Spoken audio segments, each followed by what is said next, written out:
ప్రియమైన వారలారా, ఎలా ఉన్నారు? బావున్నారా? యేసు నామమున మీకు నా శుభాకాంక్షలు.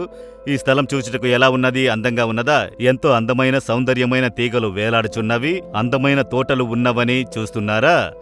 లండన్లో బకింగ్హామ్ ప్యాలెస్ ఉన్నది కదా, రాజకుటుంబమునకైన అంతఃపురము.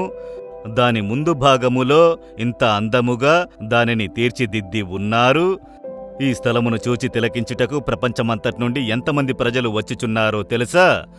ఈ రాజకుటుంబము ఒక కాలములో చాలా భక్తితో ఉన్నవారు, ప్రార్థించినవారు, వాక్యమును చదివినవారు. ఈ రాజ అంతఃపురంలో నివసించిన ఎలిజబెత్ మహారాణి గారు సమీపములో మరణించారు కదా, చాలా వృద్ధాప్యమందు. ఆమె వేదమును ప్రేమించినవారు, ప్రతిదినము వేదమును చదివి ప్రార్థించే అలవాటు కలవారు. ఆదివారము తన మనవడు, మనవరాళ్లు అందర్నీ తీసుకొని ఆలయమునకు వచ్చి ప్రభువుని ఆరాధించే అలవాటు కలవారిగా ఉండేవారు. అలా దేవుని ప్రేమించే విశ్వాసము కలిగిన కుటుంబముగా ఉండేవారు. ఇప్పుడు ఇంకొక తరము వచ్చినది. వారు ఎంతగా దేవుని వెతికెదరో తెలియడము లేదు. వారి కొరకు మనం ప్రార్థించాలి. వీరు ప్రభువుని వెతకాలి, దేవుని పట్టుదలతో పట్టుకోవాలని మనం ప్రార్థించాలి. సరే, ఈ దినము దేవుడు నాకు ఏ వాక్యమును ఉంచినారు అని చూస్తున్నారా? నిర్గమకాండము 14వ అధ్యాయము 13వ వచనము. మీరు నేడు చూసిన ఐగుప్తీయులను ఇక మీదట మరి ఎన్నడూనూ చూడరు. దేవుడు ఒక వాక్కునిచ్చుచున్నారు. అదేమనగా, ఈ దినము మీరు చూచు ఐగుప్తీయులను. ఎవరు వీరు? ఇశ్రాయేలు ప్రజలు దేవుని ద్వారా ఏర్పరచుకొనబడిన వారు. ఐగుప్తు బానిసత్వం నుండి వారిని దేవుడు విమోచించి తీసుకువచ్చిచున్నారు. ఇన్ని ఏళ్లు బానిసలుగా ఉన్నారు. ఇక మీదటైనా వారు మంచిగా విడుదల నొంది పాలు తేనెలు ప్రవహించు దేశమైన కానాను దేశములో ఆనందించాలని దేవుడు నడిపించి తీసుకువెళుతున్నారు. అయితే ఈ ఫరో, ఐగుప్తు రాజైన ఫరో, అతని సేన లేచి వీరిని మళ్లీ బానిసలుగా చెయ్యాలి, చెరపట్టుకోవాలి, వీరిని విడిచిపెట్టకూడదని తరుముకుంటూ వస్తున్నారు. ఒక ప్రక్క ఎర్ర సముద్రము, ఇంకొక ప్రక్క ఫరో సైన్యము. రెండింటికి మధ్య చిక్కుకున్నారు. సుమారు 30 లక్షల మంది కంటే అధికమైన స్త్రీలు, పురుషులు, పిల్లలు, వృద్ధులు, కుటుంబముగా అనేకులు ఉన్నారు. ఇప్పుడు శత్రు సైన్యమును చూసి భయపడుచున్నారు. ఎలా యుద్ధం చేయగలము? ఎలా వారిని జయించగలము? ముందు పరిగెత్తి తప్పించుకోలేము. సముద్రము రెండింటి మధ్య చిక్కుకున్న పరిస్థితి. అప్పుడు ప్రభు వైపు చూసి మొరపెట్టుచున్నారు.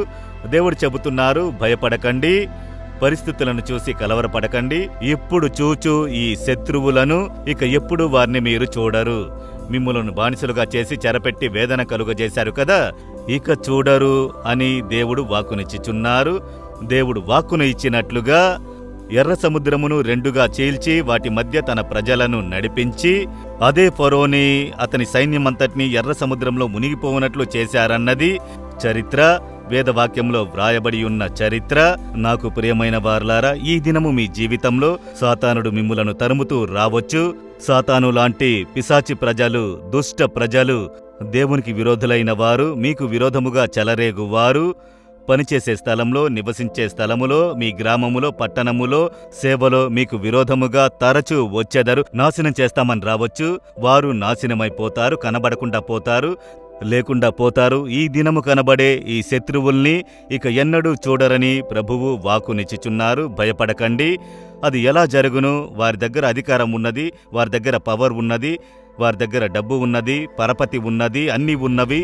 ఫరో దగ్గర కూడా అది ఉన్నది. గొప్ప పదవి, గొప్ప సైన్యము అన్నీ ఉన్నవి. ప్రభు అన్నిటినీ నాశనము చేసి నిర్మూలం చేసి తన ప్రజలకు జయమునిచ్చారు కదా.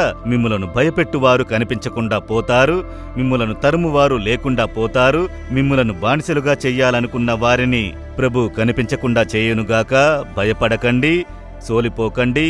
ఈ దినం చూచు ఐగుప్తీయులను ఇక ఎన్నడూ చూడకుండునట్లు ప్రభు ముగింపును కలుగజేయుదురు. విశ్వసించుడి. ఆ దినము దేవుడు తన ప్రజలకు అద్భుతము చేసినది నిజమైతే ఈ దినము ఆయన చేయుదురు. ఎందుకంటే ఆయన మారని వారు. విశ్వసించెదరా? భయపడి ఉన్నారు, సోలిపోయి ఉన్నారు కదా. మనుషులను గురించి, పరిస్థితులను గురించి దేనికి భయపడకండి. శత్రువు యొక్క సకల తంత్రములు నశించిపోవును. మీరు జయమునొంది నిలబడుదురు.